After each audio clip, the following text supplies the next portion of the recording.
Hey guys, today I'm showing you how to replace a timing strip on an HP Officejet 6500 and 6500A printer. So in order to do that, we're going to open the front door.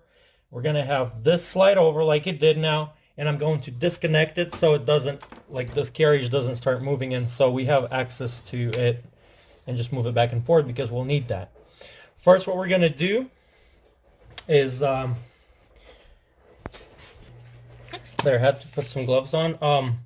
So first, you're replacing it most likely because it ripped. So if it's already ripped, you just got to make sure you pull it out of there quickly. The indicator of the timing strip being ripped or broken or too dirty is when this carriage starts going crazy from back to side, hitting a wall, and then it gives you an error and stops doing anything. So you can either clean it if yours is in place but very has accumulated a lot of ink dust. So what you're going to do is just very gently clean it on this side, let it dry, then move the carriage over to the left side and clean this side. In my case, this timing strip is in very good condition. I'm going to use the printer to demonstrate how to remove it. So first we're going to, the spring is on this side, so we're going to grab it, try to use gloves as well, and we're going to push it slightly to the left. You can see where it starts moving there, and then I can just prop it out of the hook. It's a small hook on the left side. So this side is set free now. We're going to slide this over. One thing to remember before you pull it out is to make sure you know where the timing strip goes inside of the printer. So let me direct you inside of there and show you where it goes, and look inside of yours also. Another tip that I can give you about this is when you're replacing it, you have your old one in there, put your new one inside right next to the old one. It shouldn't make it too dirty, or you can always clean it up later, and that'll give you that'll save you some time without going to trouble of misfeeding it or something like that. So just feed it right into the same slot where the old one is, then pull the old one out. So as we're looking into the printer, this is where the slot is located.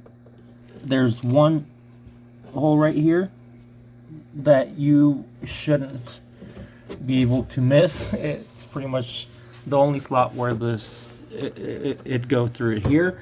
It also comes out there.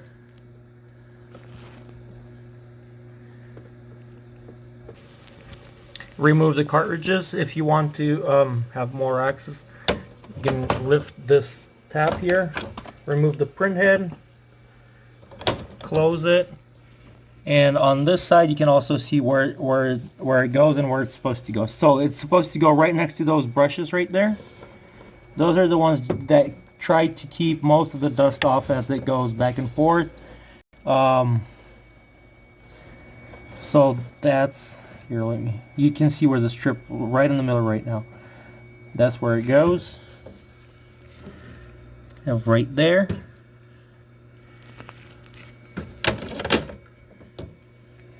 So now we're going to go to this side and remove it off the spring. It's a little bit more complicated,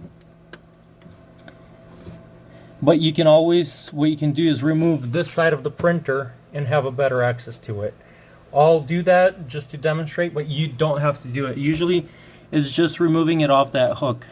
I'll just do it so you can see better. Now to remove the side here, it's pretty simple. I'm going to use a screwdriver. There's two clips right here, one here, and then kind of prop this to its side, and then just pops off. There we go. Does not need any screws taken out. Now on this side, you still can't see. This hole needs to be taken off. I thought it was pretty open, but anyway. Yeah, it's like right here in this area, which it was a different printer that I You see how close the axis is to it? But in any case, here, let me put this in there.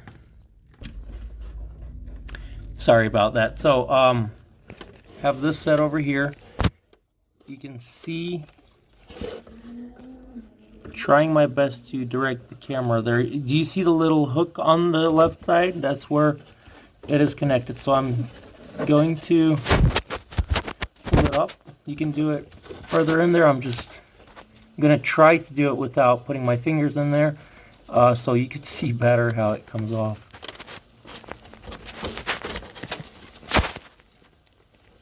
It just needs to be turned up like this here and pulled up. So it came out, just got some grease on it from the rod there, which is fine. It could be wiped off pretty easily. This is a very good timing strip. This printer looks like it's only been used for 1,000 pages, not more than that. So that's pretty much how you remove it. To put it back in there, make sure you clean it. And I'm going to try to put it back in without...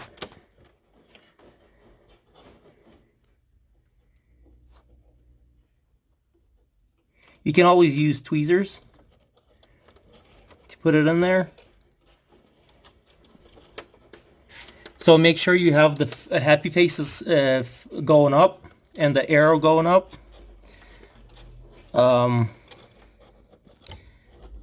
Going to connect it there, and of course wipe off any grease that is in there. And even if you get some on there while you're working on this,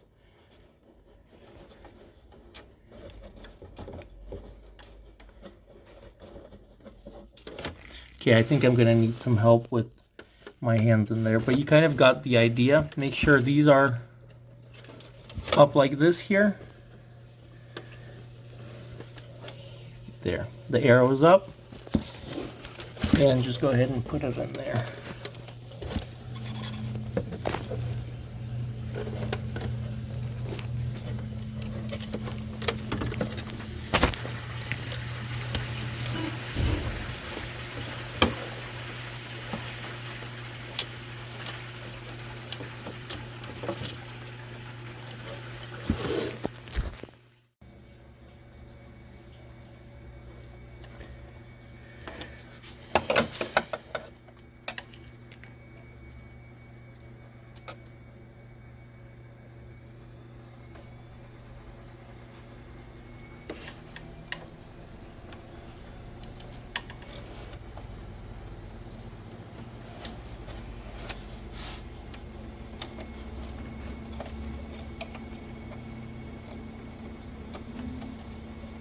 There we go.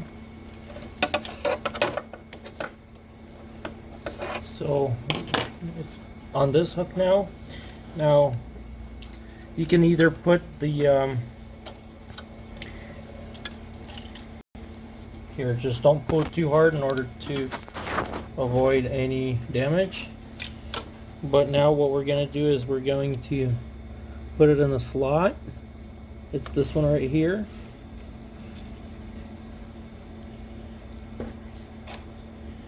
Make sure it's straight in there to avoid it popping off that work that we did. So it's still on that side. Kind of hold it and slide the carriage over. This side seems to be okay too. Inside there it seems that it's in place where it's supposed to be. And that we want to check before we do the left side. Here, we want to make sure that it's right by the brushes. So we're going to put this down. And it looks like it's not really where it's supposed to be in our case. It needs to be closer to the brush. So we need to put it back in there and make sure that it goes between .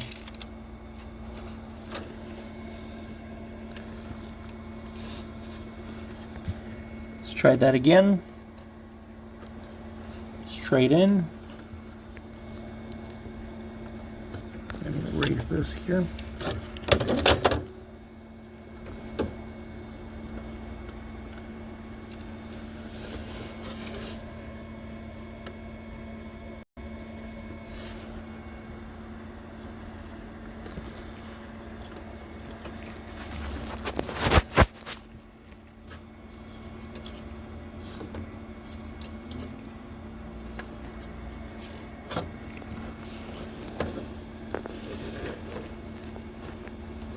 So the main purpose is it has to be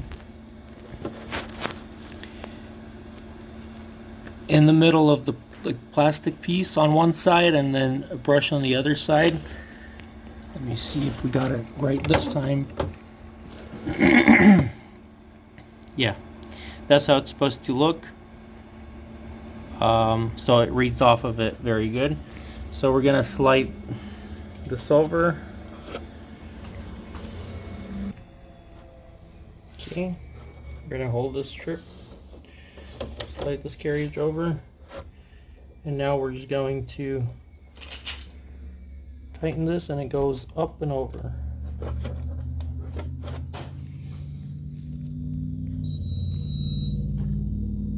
Actually, it's just hooked like this here. On that side, it goes like a hook here, and we need to attach the strip to the hook.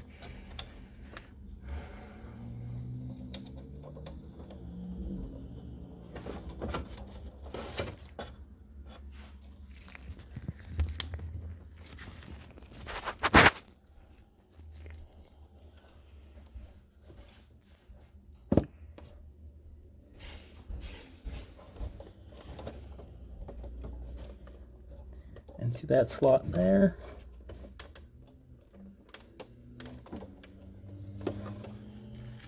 Like so. Let me just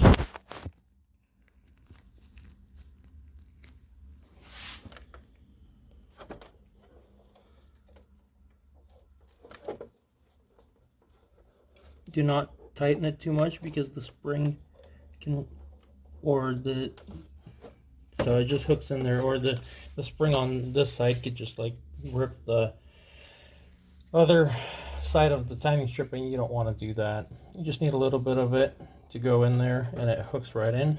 So now our strip is back in. You're gonna turn it back on and make sure it moves without any problem. If it does, then you put the timing strip into the right slot. If not, then just redo that and just wipe it clean right before you turn it on, and you should be good to go. Thank you for watching. Please like, share, and subscribe, and have a wonderful day.